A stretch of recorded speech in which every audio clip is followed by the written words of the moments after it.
My father has fixed cars my entire life.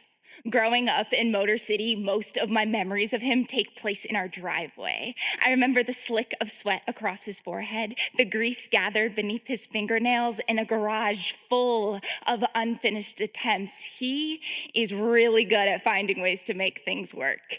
I watched him change the alternator once, disconnect the battery, slip the belt loose, unplug, unbolt, lift, replace. Fuck, he said. If it don't hurt, you ain't fixing it right. For those who don't know, the alternator is what helps cars go vroom. So in other words, it's what helps the battery maintain its charge. So no alternator means no battery, and no battery means the car won't run, and this is my first lesson in loving the broken. I do not know who my father was before the alcohol became the only thing to soothe his PTSD.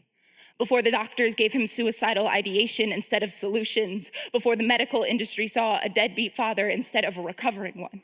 I was 6 months old when he suffered a traumatic brain injury, a mutilation that left a scar on the outside and panic attacks on the inside. So now, every time he leaves his house, his brain tells him that he is going to die. He became a man fixated on fixing cars that'll never take him anywhere, whether it be to the liquor store or my school plays, because the only time he'd show up is if he had enough liquid courage to soothe his pains. At a certain point, I learned that my only options for a father were an absent one or a drunk one, that when a car is broken, it goes to a mechanic, but when a father is broken, he goes to his daughter, and I'm still searching for the tools to heal both him and myself, so I do what he taught me: disconnect the parts that ache, loosen my expectations, unbolt the guilt. Fuck, this hurts, so I must be fixing it, right? But being daddy's little girl means my patience is the gas needle hovering above empty. I am constantly settling for the spit and sputter of apologies as he stumbles through my life like a bad alignment in Bacardi. I wish he taught me how to stop making projects of his problems, that not everything is my responsibility to fix. My father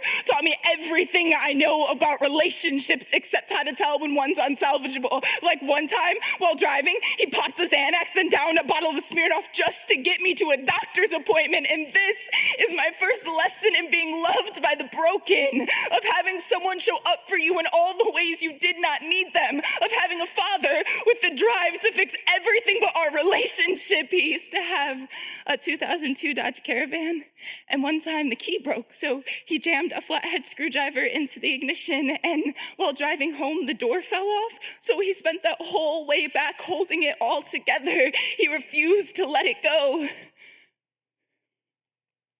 Dad,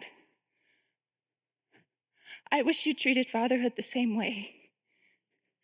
I know that it's not all your fault, but I've seen what you can do when you put the effort in. I can still feel the grease on my skin. I am another one of your unfinished attempts. So when you're ready, I'll be in the garage, waiting.